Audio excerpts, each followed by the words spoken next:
Hello students, पर्यटन से संबंधित पिछले 2 वीडियो में हमने पर्यटन के महत्व, पर्यटन के कारक एवं पर्यटन में परिवहन के योगदान का अध्ययन किया था।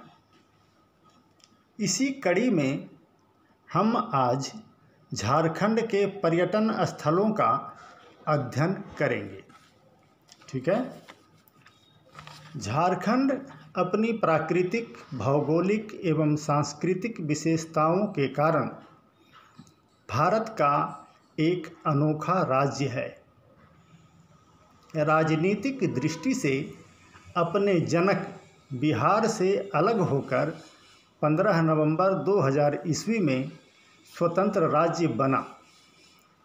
भूगर्भिक दृष्टि से यह भूभाग विश्व के सबसे प्राचीन भूखंडों में से एक है। यहाँ के चट्टानों की आयु 2 से 2.2 अरब वर्ष आंकी गई है या मानी गई है। पृथ्वी की सबसे प्राचीन चट्टान ग्रेनाइट और नीस यहाँ मिलते हैं। उसी के आधार पर देखते हैं क्रेशर सब यहाँ बहुत फैला हुआ है। नैसर्गिक सौंदर्य से परिपूर्ण झारखंड प्रकृति का मीना बाजार है। यहाँ पहाड़ हैं, उपत्यका हैं, घाटियाँ हैं, नदियाँ हैं, झरने हैं, घने जंगल और उसमें रहने वाले विविध वन्य प्राणी, पशु पक्षी और नयनाभिराम हरियाली है।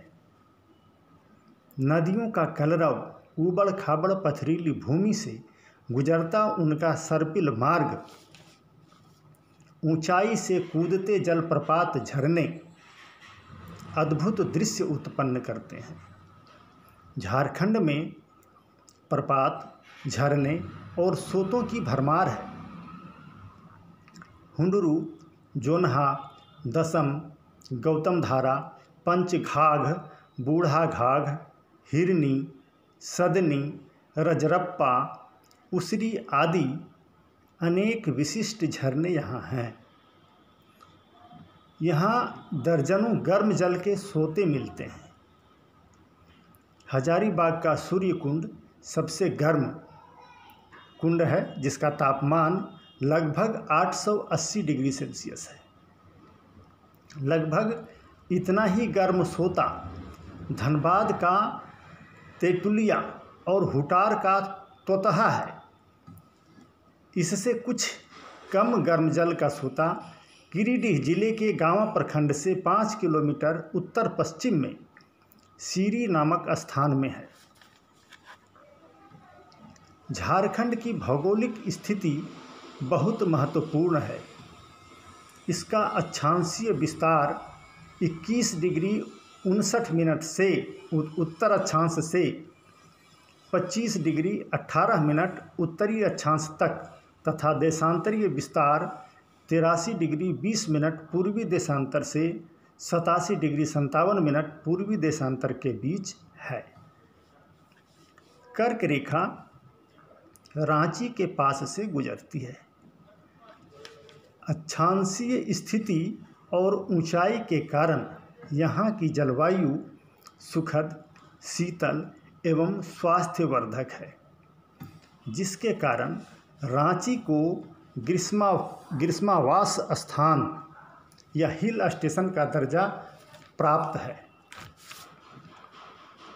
झारखंड में अनेक ऐतिहासिक एवं धार्मिक धरोहर तथा अभयारण्य, जैविक उद्यान, नेशनल पार्क, किले एवं पर्यटन स्थल पाए जाते हैं, जिनमें से मुख्य निम्नलिखित हैं।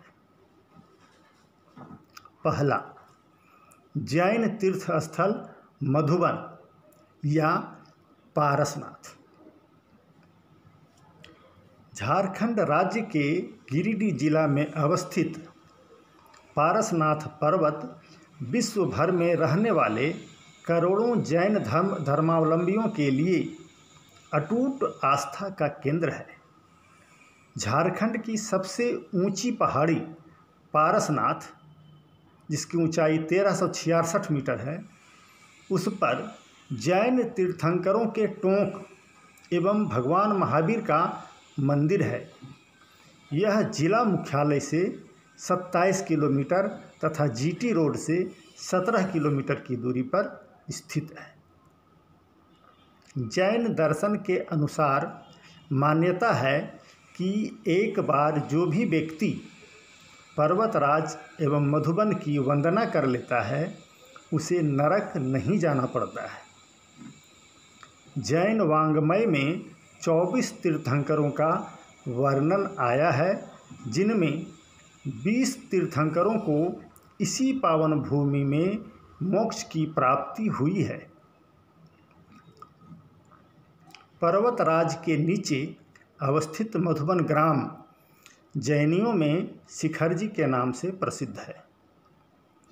यात्री देश के कोने कोने से प्रत्येक वर्ष लाखों की संख्या में शिखरजी के दर्शन पूजन के लिए आते हैं।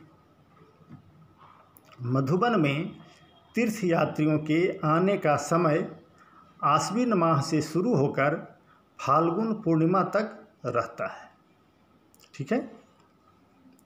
एक धार्मिक स्थल होने के साथ साथ यहाँ का प्राकृतिक सौंदर्य भी देखते ही बनता है। इसमें छोटे छोटे पहाड़ी नाले जैसे गंधर्व नाला और सीता नाला है, जिनमें कई पर्वतीय झरने हैं। यहाँ वृक्षों से आच्छादित हरी भरी वादियाँ हैं जो पर्यटकों को अपनी ओर आकर्षित करती हैं। इसके अलावा इसके आसपास भी कई पर्यटन केंद्र हैं जहाँ पर्यटक मनोरंजन करने जाते हैं, जैसे तोपचांची झील, खंडोली झील, उसरी जलप्रपात, सूर्यकुंड आदि। ठीक है। पहला पर्यटन केंद्र कौन सा हुआ? मधुबन। अब दूसरा पर्यटन केंद्र देखते हैं। दूसरा सबसे प्रसिद्ध पर्यटन केंद्र है यहाँ का बैद्यनाथ धाम देवघर। इसका नाम तो आप लोग सुने ही होंगे, खूब जानते होंगे, बहुत लोग गए भी होंगे। यह देवघर जिला मुख्यालय में स्थित एक प्रसिद्ध और प्राचीन शिव मंदिर है, जिसके साथ 22 अन्य देवी देवताओं के मंदिर भी जुड़े हुए हैं। बैद्यनाथ धाम भारत के प्रसिद्ध धार्मिक स्थलों में से एक है, जहां हिंदू सनातन धर्मावलंबी दूर दूर से आकर पूजा अर्चना करते हैं। यहाँ की प्रभात पूजा और संध्या आरती देखने लायक होती है। पौराणिक दृष्टि से विशेष महत्व होने के कारण बाबा बैद्यनाथ पर जल अर्पण कर मोक्ष की कामना से हजारों लोग यहाँ आते रहते हैं। खासकर सावन महीने में लगभग 60 से 70 लाख तीर्थयात्री लगभग 105 किलोमीटर की नंगे पांव पैदल यात्रा कर बाबा बैद्यनाथ को गंगा जल चढ़ाने आते हैं। ठीक। बैद्यनाथ धाम का महत्व केवल धार्मिक रूप से ही नहीं है, बल्कि यहाँ कई पर्यटन केंद्र भी हैं जहाँ पर्यटक बरबस खींचे चले आते हैं। उसमें से देखिए कौन कौन सा है बैद्यनाथ धाम देवघर में। पहला कुछ भी कह दीजिए उसको, नंदन पहाड़। जो लोग देवघर गए हैं वो ज़रूर नंदन पहाड़ भी घूमते हैं या आप घूमे होंगे। बाबा बैद्यनाथ मंदिर से लगभग 12 किलोमीटर दक्षिण की ओर स्थित एक अत्यंत प्राचीन पहाड़ी है, जिस पर वर्तमान समय में एक सुंदर पार्क का निर्माण किया गया है। यहाँ लोग मनोरंजन करने एवं पिकनिक मनाने के उद्देश्य से आते रहते हैं। इसका दूसरा, देवघर का दूसरा पर्यटन स्थल त्रिकुट पहाड़। यह भी एक प्राचीन पहाड़ी है जहाँ पर मनोरंजन के बहुत सारे साधनों के साथ साथ रोपवे की भी व्यवस्था है। यहाँ भी पर्यटक लगातार पहुँचते रहते हैं। देवघर का तीसरा पर्यटन स्थल तपोवन। यह न केवल पर्यटन स्थल है बल्कि इसका महत्व ऐतिहासिक एवं भौगोलिक दृष्टिकोण से भी है। यह आर्कियन युग के चट्टानों से निर्मित एक पहाड़ी है जिसमें कोमल चट्टानें कट चुकी हैं और कठोर चट्टानें बड़े बड़े शिलाखंड के रूप में विराजमान हैं। इनमें दर्जनों दरारें हैं जिनमें पहुंचने का मार्ग पहाड़ी की चोटी पर बने गुफा से है। इसके अलावा बाबा मंदिर से 2 किलोमीटर की दूरी पर गुप्त काल अर्थात 8वीं शताब्दी में निर्मित एक नौलखा मंदिर है जहां बैठने मात्र से असीम शांति का अनुभव होता है। ठीक है, हम लोग देख लिए कि देवघर में कौन कौन सा पर्यटन स्थल है। अब तीसरा पॉइंट हम देखते हैं रांची। तीसरा पर्यटन केंद्र झारखंड का रांची। राज्य की राजधानी होने के कारण यह देश के लगभग सभी मुख्य शहरों से सड़क, रेल तथा हवाई मार्ग से जुड़ा हुआ है। यहाँ निम्नलिखित पर्यटन केंद्र हैं रांची का। पहला पर्यटन केंद्र टैगोर पहाड़ी। रांची से 4 किलोमीटर दूर रामकृष्ण मिशन के पास स्थित पहाड़ी को टैगोर पहाड़ी के नाम से जाना जाता है। इस पहाड़ी से पूरे रांची के मनोरम दृश्यों को देखा जा सकता है। इसकी ऊंचाई 61 मीटर है जिस पर चढ़ने के लिए सीढ़ियां बनी हुई है। इसी को रांची में लोग टैगोर हिल के नाम से जानते हैं। ठीक है, अब रांची का दूसरा पर्यटन केंद्र या सेंटर जगन्नाथपुर मंदिर।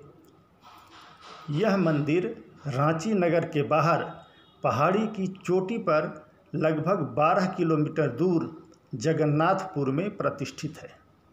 यहाँ हर साल आषाढ़ माह में रथ यात्रा का आयोजन किया जाता है जिसे देखने के लिए दूर दूर से पर्यटक पहुँचते हैं। हो गया। अब तीसरा, रांची का तीसरा पर्यटन केंद्र बिरसा जैविक उद्यान। यह उद्यान रांची पटना मार्ग के किनारे रांची नगर से 17 किलोमीटर पहले सपही नदी के किनारे स्थित है। यहाँ जंगली जानवरों तथा पक्षियों की विविध प्रजातियों और दुर्लभ वनस्पतियों को संरक्षित किया गया है। इसके साथ ही मनोरंजन के विभिन्न साधन भी जुटाए गए हैं ताकि पर्यटकों का आकर्षण बना रहे। हो गया। अब रांची का चौथा सेंटर रातू किला। चौथा क्या हुआ सेंटर? रातू किला। रांची से 6 किलोमीटर की दूरी पर स्थित तथा नागवंशी राजाओं द्वारा निर्मित रातू में एक विशाल किला है। इस किले में 2 द्वार तथा 100 से भी अधिक कमरे हैं। यहाँ प्रतिवर्ष विजयादशमी के दिन विशाल मेला का आयोजन किया जाता है। ठीक है। इसके अलावा रांची नगर के आसपास कई अन्य पर्यटन केंद्र भी हैं जहाँ पर्यटकों का आना जाना हमेशा होता रहता है, जैसे रॉक गार्डन, कांके झील, हुंडरू जलप्रपात आदि। अब झारखंड का चौथा पर्यटन केंद्र देखते हैं हजारीबाग। चौथा पर्यटन केंद्र हजारीबाग। एक समय था जब इसे हजार बागों के शहर के नाम से जाना जाता था, जिसके आधार पर इसका नामकरण हुआ, किंतु समय के साथ यह लुप्त होते चले गए फिर भी यहाँ पर्यटन केंद्रों की कोई कमी नहीं है, जिनमें से मुख्य निम्नलिखित हैं। हजारीबाग का पहला पर्यटन केंद्र इचाक किला। हजारीबाग जिला मुख्यालय से 12 किलोमीटर उत्तर में स्थित यह एक विशाल तिमंजिला भवन है, जिसका निर्माण 1772 ईस्वी में राजा तेज सिंह ने करवाया था। यह पर्यटकों के विशेष आकर्षण का केंद्र है, किंतु रख रखाव के अभाव में यह ध्वस्त होता जा रहा है। अब हजारीबाग का दूसरा सेंटर हजारीबाग वन अभयारण्य। इस अभयारण्य में विभिन्न प्रकार के जंगली जीवों तथा पक्षियों की विभिन्न प्रजातियों को संरक्षित किया गया है। पक्षियों के कलरव के बीच पर्यटक यहाँ असीम शांति का अनुभव करते हैं। ठीक है, 2 हो गया। हजारीबाग का तीसरा सेंटर हजारीबाग राष्ट्रीय उद्यान। इस पार्क का नाम बदलकर अब शहीद निर्मल महतो पार्क कर दिया गया है। यहाँ बच्चों तथा वयस्कों के लिए अनेक प्रकार के मनोरंजन के साधन उपलब्ध हैं। अब हजारीबाग का चौथा सेंटर देखते हैं, केनारी हिल। नाम तो सुने होंगे आप लोग भी।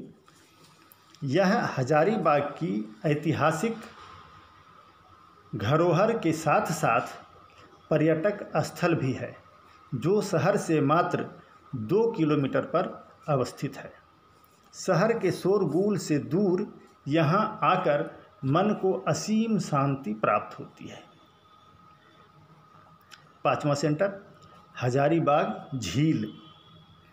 यह हजारीबाग शहर से सटा हुआ श्री जयप्रकाश नारायण जेल के बगल में अवस्थित शहर के सबसे सुंदर स्थानों में से एक है। यहाँ का सूर्यास्त देखने लायक होता है। पर्यटकों के आकर्षण के लिए यहाँ बोटिंग की भी व्यवस्था की गई है। इसके अलावा भी झारखंड में अन्य कई छोटे छोटे पर्यटन स्थल मौजूद हैं, किंतु आवागमन की सुविधा के अभाव के कारण इन पर्यटन स्थलों तक लोग कम पहुंच पा रहे हैं और आज भी विकास का इंतज़ार कर रहे हैं।